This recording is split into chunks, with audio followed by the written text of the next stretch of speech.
गुफा के अंदर गरीब बहू का खेत और घर। राजस्थान के छोटे से गांव सूरजपुर में दोपहर की तेज धूप पड़ रही होती है। चारों तरफ सूखी जमीन और गर्म हवाएं चल रही होती हैं। गांव के पास बनी बड़ी डैम दूर से चमक रही होती है। गांव में छोटे छोटे कच्चे घर बने होते हैं और औरतें सिर पर घड़े रखकर दूर से पानी भरकर ला रही होती हैं। कमला देवी की पांचों बहुएं घर के बाहर नीम के पेड़ के नीचे खड़ी बातें कर रही होती हैं। अरे सुना तुम लोगों ने, पास वाली डैम टूटने वाली है। क्या? नहीं काकी, ऐसा कुछ नहीं होगा। बाकी औरतें भी घूंघट संभालते हुए पास आ जाती हैं। सभी के चेहरों पर चिंता दिखाई दे रही होती है। शहर से बड़े बड़े लोग आए हैं देखने, जरूर कोई बड़ी बात है। मुझे तो डैम बिल्कुल ठीक लग रही है। अरे ये सब गरीबों को डराने की चाल है, हमारी जमीन छीनना चाहते हैं। हाँ काकी, पहले भी तो बोले थे यहाँ हॉस्पिटल बनेगा, आज तक तो कुछ नहीं बना। तपती धूप के बीच बच्चे मिट्टी में खेल रहे होते हैं। अगर सच में खतरा होता तो सरकार वाले हमें रहने की जगह भी देते, लेकिन गांव में सब लोग यही बात कर रहे हैं। दूसरी तरफ डैम के पास कुछ इंजीनियर और सरकारी अधिकारी खड़े नक्शे देख रहे होते हैं। उनके पास बड़ी बड़ी मशीनें और गाड़ियां खड़ी होती हैं। यहाँ पुल बन जाएगा तो 2 गांव आसानी से जुड़ जाएंगे। जी सर, तेल के ट्रक भी आराम से निकल पाएंगे। लेकिन काम शुरू करने से पहले गांव वालों को सूचना दे देना। अगले दिन सुबह गांव की गलियों में घंटी की आवाज गूंजने लगती है। एक दुबला पतला लड़का साइकिल पर माइक बांधकर पूरे गांव में घूम रहा होता है। सुनो सुनो सुनो, सभी लोग अपने घर खाली कर दो। सरकार का आदेश आ चुका है, 3-4 दिन में डैम तोड़ने का काम शुरू होगा। ये सुनते ही सभी गांव वाले अपने अपने घरों से बाहर निकल आते हैं। औरतें घबराकर एक दूसरे का मुंह देखने लगती हैं। देखो तो सही, डैम तो बिल्कुल सही खड़ी है। मुझे तो लगता है कि ये सब अफवाह है। कमला देवी की पांचों बहुएं भी घर के बाहर खड़ी होकर बातें करने लगती हैं। पीछे बच्चे उत्सुकता से सब सुन रहे होते हैं। मुझे नहीं लगता सरकार सच बोल रही है। गरीब आदमी को डराना सबसे आसान काम होता है। हो सकता है ये लोग हमारी जमीन लेना चाहते हो। दूर खड़ी डैम के ऊपर सूरज की तेज रोशनी पड़ रही होती है। गांव वालों को अभी भी यकीन नहीं होता कि आने वाले दिनों में उनकी जिंदगी पूरी तरह बदलने वाली है। 2 दिन बाद शाम को गर्म हवाएं चल रही होती हैं। गांव की गलियों में अफरा तफरी मची होती है। कई लोग अपने घरों में बिस्तर, बर्तन और कपड़ों की पोटलियां निकालकर बैलगाड़ियों और छोटी गाड़ियों में रख रहे होते हैं। दूसरे गांव के लोग भी जल्दी जल्दी सामान लेकर वहां से जा रहे होते हैं। कमला देवी का परिवार और कुछ गांव वाले अभी भी अपने घरों के बाहर खड़े होते हैं। अरे तुम लोग अभी तक यहीं खड़े हो, घर खाली क्यों नहीं कर रहे? काका, हमें नहीं लगता कुछ होने वाला है। हाँ अंकल, ये डैम ऐसे कैसे टूट जाएगी? बाकी गांव की औरतें भी उनकी बात में हाँ में हाँ मिलाने लगती हैं। हम क्यों जाए भला, इसके अलावा हमारा और कौन सा सहारा है? 15-20 सालों से यहीं रह रहे हैं, अब अचानक कहाँ जाए? डर डर के ठोकरे खाने से अच्छा तो यही है, यही रह ले। सड़क पर एक के बाद एक गाड़ियां गांव छोड़कर जा रही होती हैं। हर कोई गांव वालों को समझाने की कोशिश कर रहा होता है। अरे भाई, यहाँ रुकना खतरे से खाली नहीं है, जल्दी निकलो। तुम लोगों के पास तो बड़ी बड़ी गाड़ियां हैं, रिश्तेदारों के यहाँ चले जाओगे, हम गरीब लोग कहाँ जाएंगे? गरीबों के सिर से छत छीन रहे हैं, इन्हें बहुत पाप लगेगा। धीरे धीरे गांव लगभग खाली होने लगता है, लेकिन कुछ परिवार अभी भी अपने घरों में बैठे होते हैं। कमला देवी का परिवार भी अपने छोटे कच्चे घर में बैठा गर्मी से परेशान हो रहा होता है। बच्चे पसीने से भीगे हुए होते हैं। माँ, बहुत गर्मी लग रही है। बस बेटा, थोड़ी देर में रात हो जाएगी। तभी अचानक बहुत जोरदार धमाके की आवाज गूंजती है। पूरा जमीन कांपने लगती है। ऐसा लगता है जैसे पहाड़ टूट पड़ा हो। धड़ाम! गांव के सभी लोग घबराकर अपने अपने घरों से बाहर निकल आते हैं। अरे ये कैसी आवाज थी? सब लोग घबराकर डैम की तरफ देखने लगते हैं, लेकिन वहां अब डैम दिखाई नहीं दे रही होती। उसकी जगह दूर से पानी की एक विशाल लहर तेजी से गांव की तरफ बढ़ती हुई दिख रही होती है। हे भगवान, डैम टूट गई! चारों तरफ चीख पुकार मच जाती है। लोग भागते हुए वापस घरों में घुसने लगते हैं। जल्दी सामान उठाओ, पानी बहुत तेजी से आ रहा है। अगर 1 सेकंड भी लेट हो गए तो सब मर जाएंगे। सभी लोग जल्दी जल्दी घर से जरूरी सामान उठाने लगते हैं। पांचों बहुएं अपने हाथों में छोटी छोटी पोटलियां पकड़ लेती हैं। कमला देवी जल्दी से खाना ले लेती हैं। बच्चों को संभालो जल्दी। तीनों बच्चे अपने पिताओं की गोद में होते हैं। सभी लोग जान बचाने के लिए पूरी ताकत से भागने लगते हैं। किसी को कुछ समझ नहीं आ रहा होता। पीछे से पानी की डरावनी आवाज लगातार बढ़ती जा रही होती है। पापा जल्दी भागो। बेटा कसकर पकड़ो। पूरा गांव पानी में डूबने लगता है। कई कच्चे घर पल भर में बह जाते हैं। कुछ लोग तेज बहाव में फंस जाते हैं। अरे भाई बचाओ, अरे कोई मेरी मदद करो। मेरा बच्चा, कोई मेरे बच्चे को बचाओ। चारों तरफ सिर्फ चीखे, बहता पानी और तबाही दिखाई दे रही होती है। कमला देवी का परिवार बिना पीछे देखे लगातार भागता जा रहा होता है। उन्हें बस अपनी जान बचानी होती है। पीछे से पानी की डरावनी आवाज अभी भी सुनाई दे रही होती है। भागते भागते सभी लोग गांव से बहुत दूर एक घने जंगल जैसी जगह पर पहुंच जाते हैं। शाम का अंधेरा धीरे धीरे फैलने लगता है। चारों तरफ बड़ी बड़ी झाड़ियां और ऊंचे पेड़ दिखाई दे रहे होते हैं। सभी लोग थक कर जोर जोर से सांस ले रहे होते हैं। बच्चों को अब खतरे का एहसास कम होने लगता है और वो इधर उधर खेलने की कोशिश करने लगते हैं। अरे पिंकी दूर मत जाओ बेटा। चिंटू इधर आओ, जंगल है ये, कहीं भी मत भागो। लेकिन बच्चे झाड़ियों के बीच भागते भागते अचानक एक बड़ी गुफा के अंदर चले जाते हैं। गुफा का मुंह अंधेरे से भरा होता है। मम्मी देखो ये गुफा कितनी अच्छी है। बच्चों की आवाज सुनते ही पांचों बहुएं घबरा जाती हैं। बच्चे दिखाई भी नहीं दे रहे।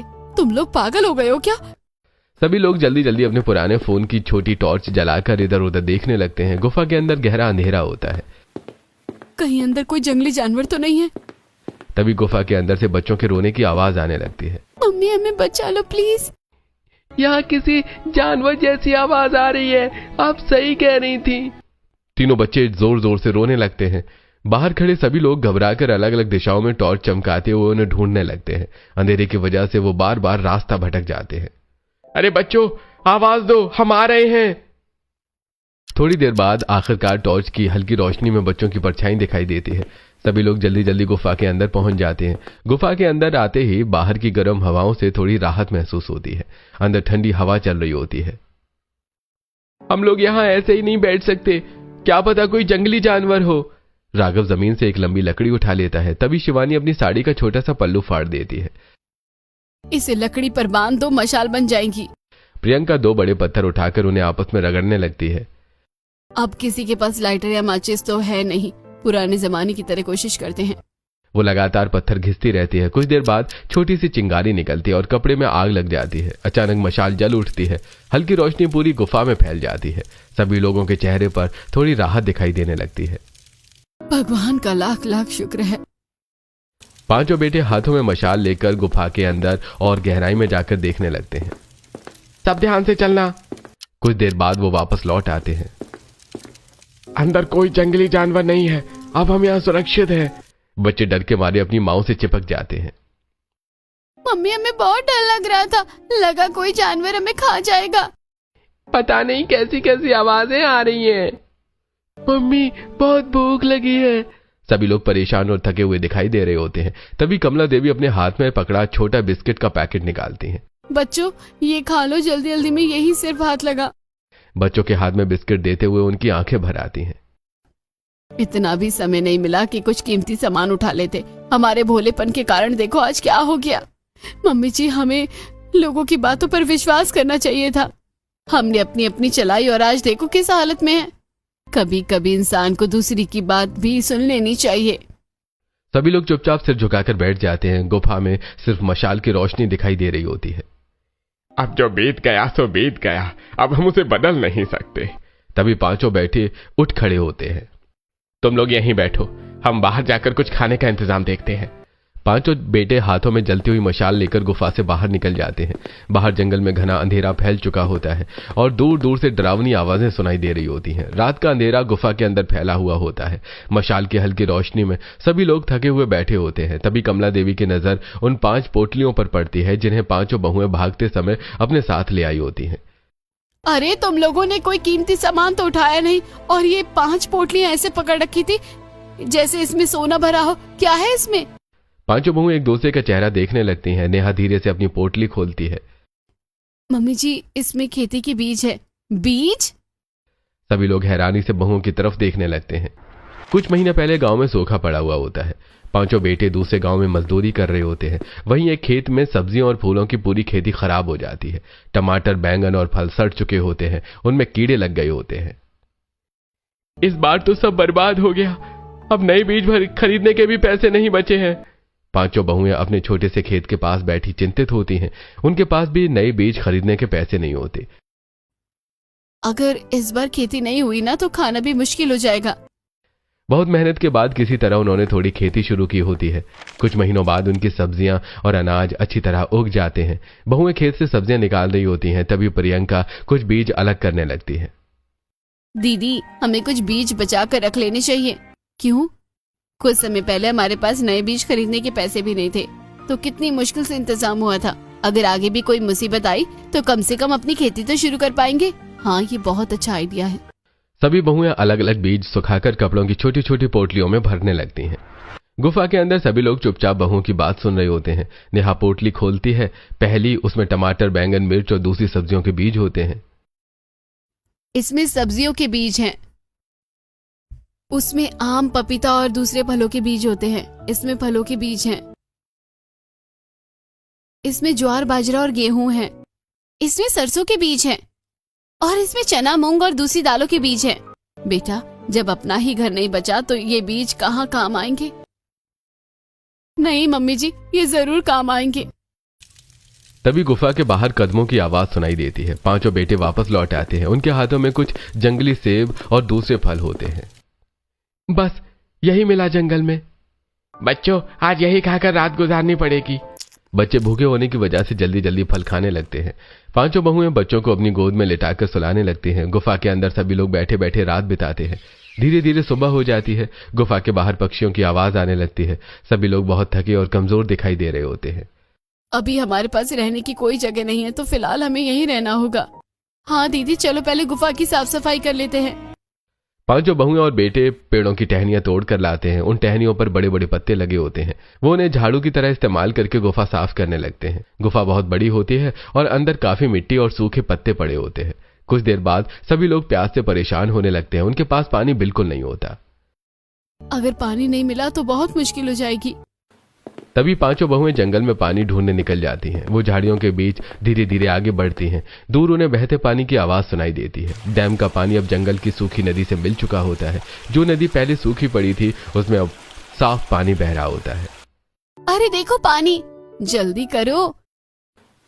सभी बहुएं नदी के पास पहुंचकर जल्दी जल्दी पानी पीने लगती हैं। ठंडा पानी पीते ही उनके चेहरों पर राहत आ जाती है। ऐसा लग रहा है जैसे जान वापस आ गई। तभी प्रियंका की नजर एक बड़े पेड़ के सूखे गोल हिस्से पर पड़ती है। वो पेड़ का खोखला तना होता है। देखो, इसमें पानी भर सकते हैं। वो पेड़ के खोखले गोल तने में पानी भर लेती हैं। फिर सभी बहुएं सावधानी से उसे उठाकर गुफा की तरफ लौटने लगती हैं। गुफा में पहुंचते ही सभी लोग जल्दी जल्दी पानी पीते हैं। अब जाकर सांस में सांस आई, वरना हम तो प्यास से ही मर जाते। दिन धीरे धीरे बीतने लगते हैं। कमला देवी का परिवार अब जंगल की उसी बड़ी गुफा में रहने लगा होता है। रोज सुबह पांचों बेटे जंगल से फल तोड़कर लाते हैं और सभी लोग वही खाकर गुजारा करते हैं। बच्चे भी अब धीरे धीरे जंगल के माहौल में ढलने लगे होते हैं। पांचों बहुएं जो भी फल खाती उनके बीज अलग करके संभाल कर रख लेती। इन्हें फेंकना मत, आगे काम आएंगे।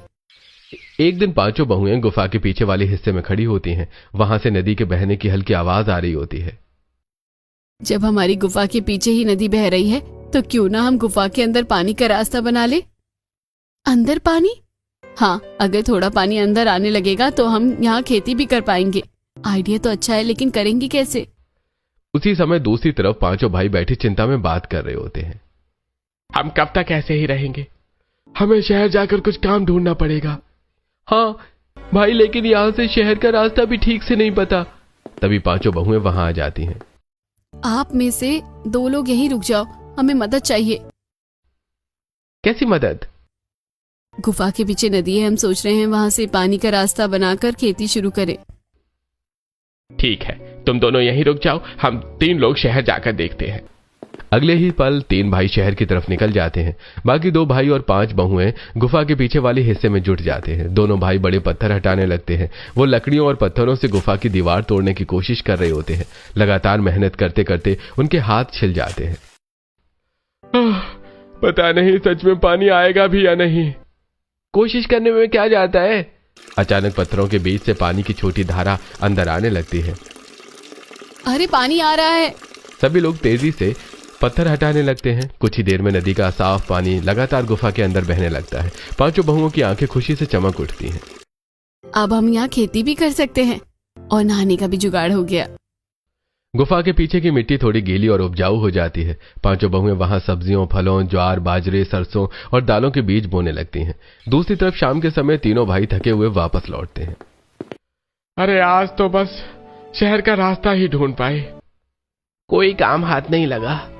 2-3 दिन और बीत चुके होते हैं। अब पूरा परिवार उसी एक एक जोड़ी कपड़ों में रह रहा होता है जिन्हें वे गांव से भागते समय पहन कर आए थे। लगातार काम करने और गर्मी की वजह से सभी के कपड़ों से पसीने की बदबू आने लगी थी।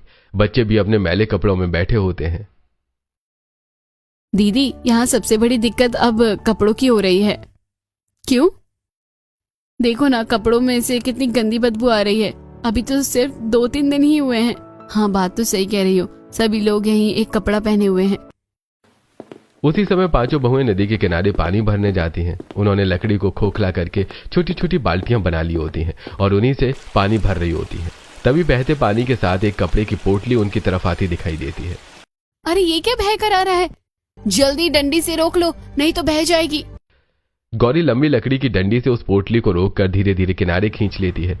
सभी बहुएं उत्सुकता से उसे खोलने लगती हैं। जैसे ही पोटली खुलती है, सभी की आंखें चमक उठती हैं। अंदर बच्चों और बड़ों के कई कपड़े रखे होते हैं। अरे इसमें तो कपड़े हैं।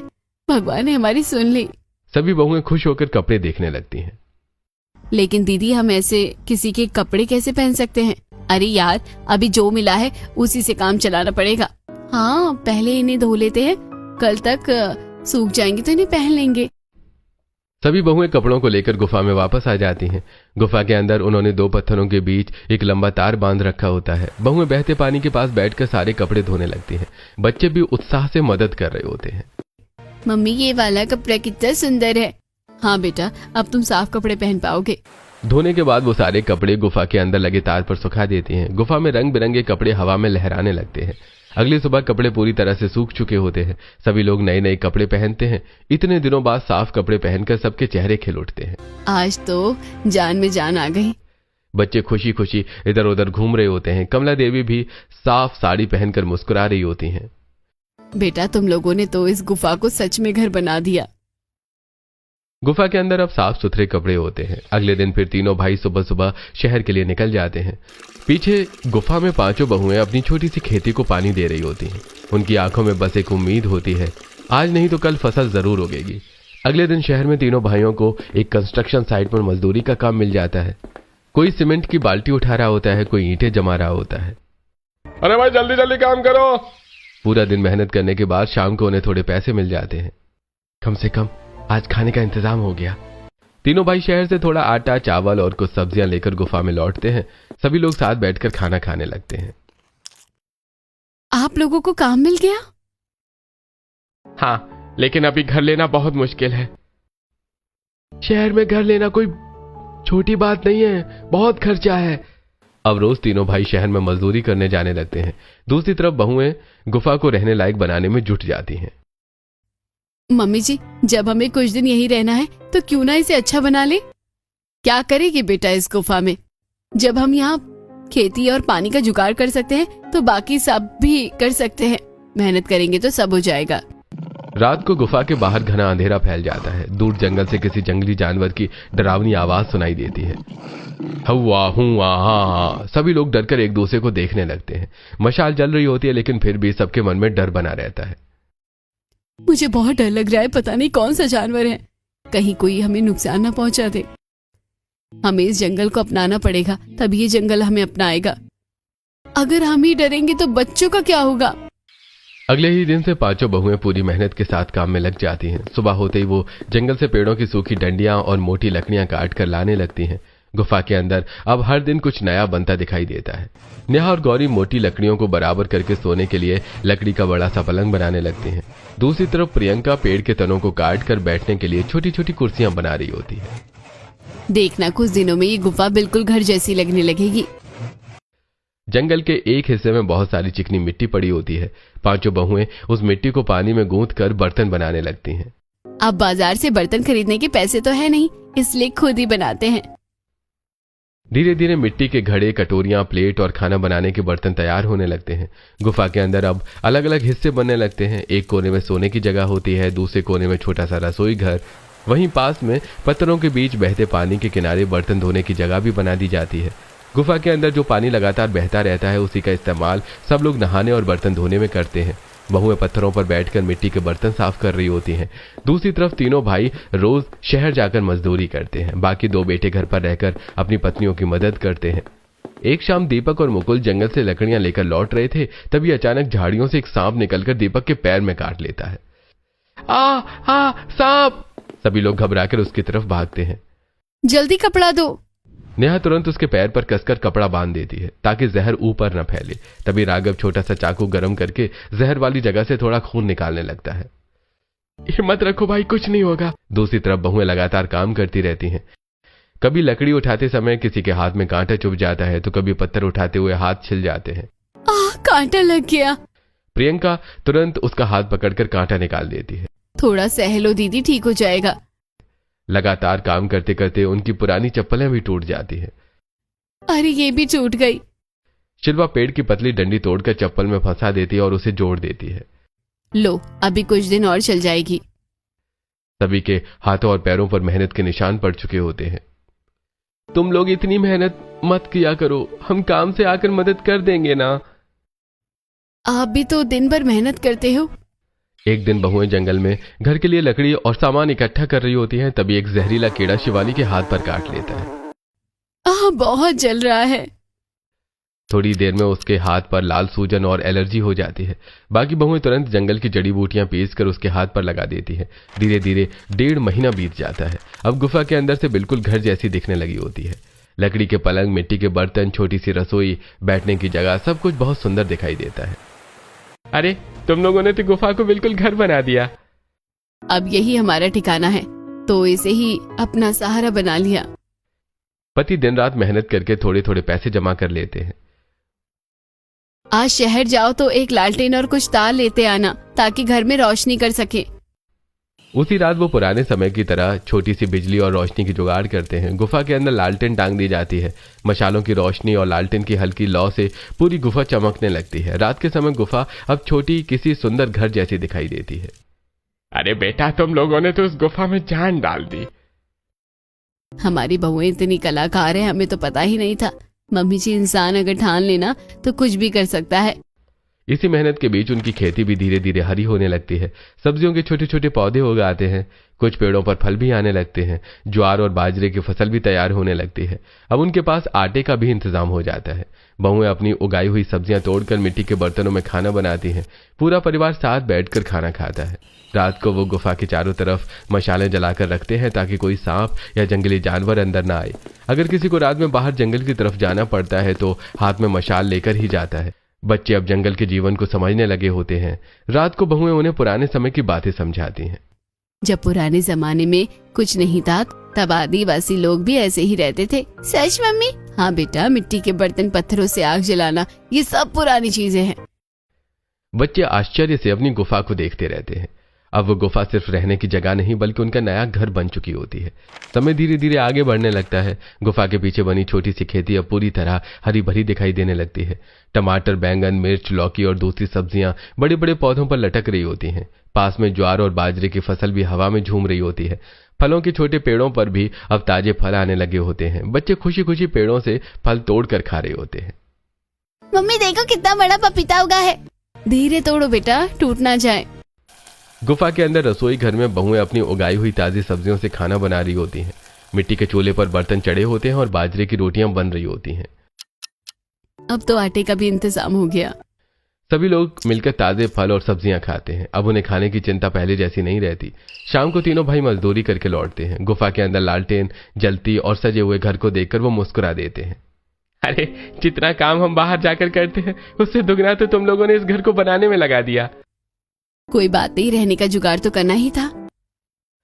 अब उनकी जिंदगी धीरे धीरे पटरी पर आने लगती है। सुबह लोग अपने अपने काम में लग जाते हैं। पांचों बहुएं कपड़े धोती हैं, खेती संभालती हैं, बच्चों को पढ़ाती हैं। बच्चे गुफा के एक हिस्से में बैठकर पढ़ाई कर रहे होते हैं। मम्मी, ये सवाल कैसे होगा? ऐसे देखो बेटा, पहले जोड़ करो। गुफा के अंदर अब अलग अलग कमरे जैसे हिस्से दिखाई देते हैं। एक तरफ लकड़ी के बेड लगे होते हैं जहां सब रात को आराम से सोते हैं। दूसरी तरफ रसोई घर में खाना बनता रहता है। गुफा के अंदर बहता साफ पानी अब उनके नहाने और बाकी कामों का हिस्सा बन चुका होता है। रात को बच्चे अपने अपने बेड पर लेटे होते हैं और बहुएं उन्हें कहानियां सुनाती हैं। बहुत पुराने समय में लोग जंगलों में ही रहा करते थे। और क्या उनके पास भी ऐसा घर होता है? हाँ, बिल्कुल ऐसा ही। धीरे धीरे खेती इतनी अच्छी होने लगती है कि खाने के बाद भी बहुत सारी सब्जियां और फल बचने लगते हैं। एक दिन पांचों बहुएं बची हुई सब्जियों को देखते हुए आपस में बात कर रही होती है। इतनी सारी सब्जियां और फल बच रहे हैं। हाँ, अब तो जरूरत से ज्यादा उगने लगा है। तभी नेहा के दिमाग में एक आइडिया आता है। क्यों ना हम इन्हें शहर में बेच सकते हैं? बेच दे। हाँ, इससे कुछ पैसे भी आ जाएंगे। रात को सभी लोग खाना खाते समय बहुएं अपना आइडिया पतियों को बताती हैं। अगर आप लोग ये फल और सब्जियां शहर में बेचो तो अच्छी कमाई हो सकती है। बात तो सही है, हम मजदूरी छोड़कर यही काम कर सकते हैं।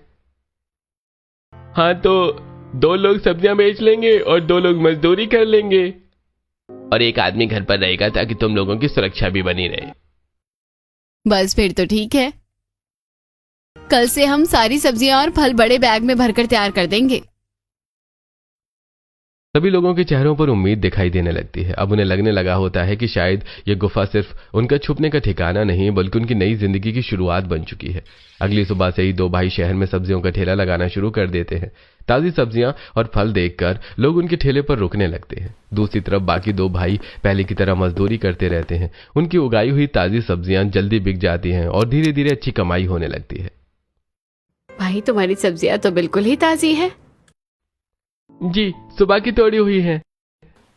अब घर में राशन आने लगता है। चावल, दाल, तेल और दूसरी जरूरी चीजें धीरे धीरे जुटने लगती हैं। गुफा के अंदर अब पहले से ज्यादा खुशियां दिखाई देने लगती हैं।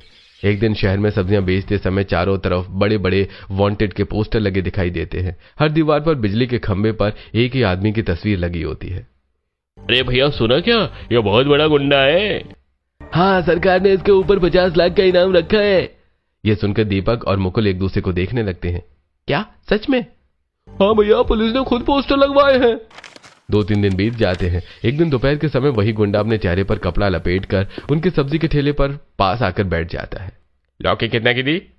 मुकुल दूसरी तरफ एक ग्राहक को सब्जी दे रहा होता है। तभी अचानक लौकी की नुकीली डंडी उस आदमी के चेहरे पर बंधे कपड़े में फंस जाती है। कपड़ा नीचे गिर जाता है और उसका चेहरा साफ दिखाई देने लगता है। चारों भाई उसे देखते ही हैरान रह जाते हैं। वही पोस्टर वाला गुंडा उनके सामने बैठा होता है। दीपक धीरे धीरे पीछे हटता है और चुपके से पुलिस को फोन कर देता है। सर, वो आदमी यही है। बाकी तीनों भाई गुंडे को बातों में उलझाए रखते हैं। अरे भैया, आजकल शहर में बहुत गर्मी हो रही है ना। हाँ, बहुत। ये टमाटर ले जाओ, बिल्कुल ताजे हैं। कुछ ही मिनटों में पुलिस की कई गाड़ियां वहां आकर रुक जाती हैं। कोई भागने की कोशिश मत करना। पुलिस तुरंत गुंडे को पकड़ लेती है। आसपास भीड़ इकट्ठी हो जाती है। अरे भाई, यही है वो गुंडा। अगले ही पल चारों भाइयों को पुलिस स्टेशन ले जाया जाता है। वहां उन्हें सरकार की तरफ से 50 लाख रुपए का इनाम दिया जाता है। तुम लोगों ने बहुत बड़ा काम किया है। धन्यवाद सर। तभी मुकुल धीरे से पुलिस वाले से बात करता है। सर, हमें शहर में रहने के लिए छोटा सा घर चाहिए। अगर आपको कोई सस्ता सरकारी घर पता हो तो बता दीजिए। हाँ, एक सरकारी कॉलोनी है, वहां कोशिश करो। अगले ही दिन पूरा परिवार अपना सामान बांधने लगता है। गुफा के अंदर बने मिट्टी के बर्तन, लकड़ी के बेड और लालटेन देखकर सभी की आंखें भर आती हैं। इसी गुफा ने हमें दोबारा जीना सिखाया। बच्चे भी उदास होकर अपने छोटे से खेत और पेड़ों को देख रहे होते हैं। मम्मी, क्या हम यहाँ फिर कभी आएंगे? हाँ बेटा, जरूर। तभी लोग गुफा से बाहर निकलते हैं। उनके चेहरों पर दुख भी होता है और खुशी भी, क्योंकि अब शहर में उनके पास अपनी छत होने वाली होती है। कुछ दिनों बाद पूरा परिवार शहर के छोटे से घर में रहने लगता है। घर अच्छा होता है, बिजली होती है, पंखा होता है, लेकिन फिर भी सबको कुछ अधूरा सा महसूस होता है। अब न जंगल की ठंडी हवा होती है, न बहते पानी की आवाज, न रात की मशालें। पता नहीं क्यों यहाँ मन ही नहीं लगता। हाँ, सब कुछ होते हुए भी सब कुछ खाली लगता है। कुछ हफ्ते बीत जाते हैं। एक दिन पूरा परिवार फिर से जंगल की तरफ निकल पड़ता है। अब वो अपनी पुरानी गुफा के पास पहुंचते हैं तो सभी की आंखें चमक उठती हैं। गुफा अभी भी वैसे ही खड़ी होती है। उस रात पूरा परिवार फिर से वहीं रुकता है। लालटेन जलती है, बच्चे पुराने लकड़ी के बेड पर बैठते हैं और सभी लोग खाना खाते हैं। अब हमारे पास खाने के लिए सब कुछ है, रहने के लिए घर भी है, लेकिन इस गुफा वाले घर ने जो हमें दिया वो कोई और जगह भी नहीं दे सकती। सभी लोग चुपचाप अपनी उस गुफा को देखते रहते हैं जिसने उनकी सबसे मुश्किल घड़ी में उन्हें संभाला था। क्या जो बहुएं कभी एक जोड़ी कपड़ों में रहती थीं, शहर की आरामदायक जिंदगी उन्हें पूरी तरह बदल पाएगी?